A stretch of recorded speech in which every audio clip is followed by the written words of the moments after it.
clarity. Here's a polished, structured version. Gaza 20-point peace plan. Promise or trap? The Gaza conflict has left tens of thousands dead and the region's infrastructure in ruins.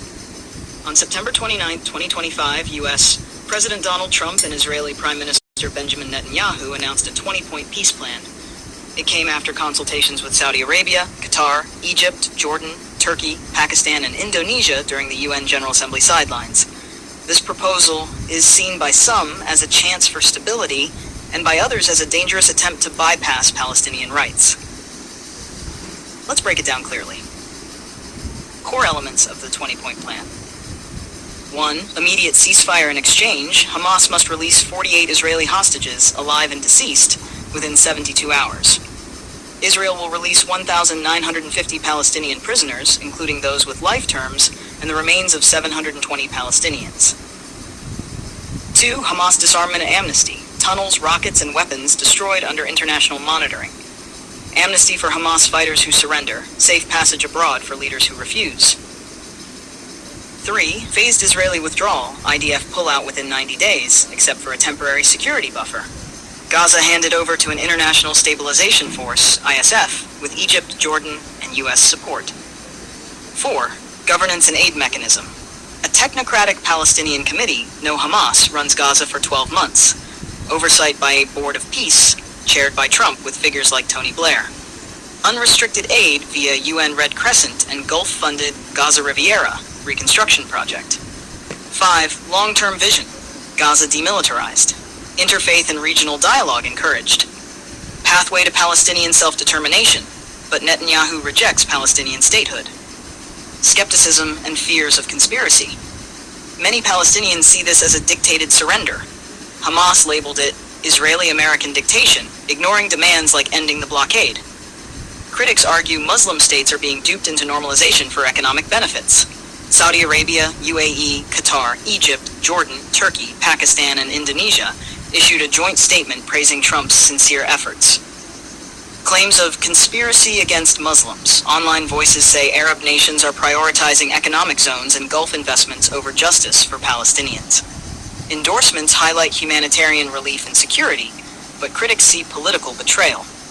EU leaders like Macron and von der Leyen urged Hamas to accept the deal, stressing it's only a first step toward two-state talks. Netanyahu-Trump and the question of trust. Netanyahu's record, facing ICC warrants for alleged war crimes, publicly vowed to finish the job against Hamas, which contradicts the plan's amnesty clauses. His far-right allies, e.g. Bezalel Smotrich, call the plan a tragedy that repeats Oslo's mistakes. Trump's role, framing this as his 12th peace deal, tying it to Abraham Accords. Critics say he is using the plan as a PR victory and to boost Netanyahu before Israeli elections.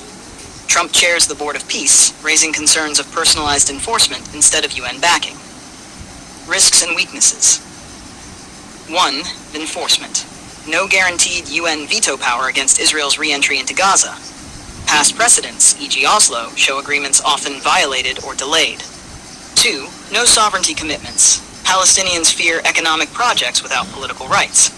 Netanyahu's rejection of statehood undermines credibility. 3. Potential internal collapse. If Hamas rejects, Israel, with U.S. backing, threatens renewed military action. If far-right Israeli ministers revolt, Netanyahu's government may collapse. A possible path forward? For Palestinians, the plan feels more like surrender than peace. But international pressure could reshape it. Calls for UN oversight, full withdrawal timelines, and statehood guarantees. Growing recognition of Palestine at the UN and popular activism, e.g. flotilla aid campaigns. Russia and the EU both see momentum in using this plan as a bridge toward broader negotiations. This 20-point peace plan is not neutral. It's a U.S.-Israeli framework with Arab input, but without Palestinian veto power. Hamas and Islamic Jihad have rejected it as a trap.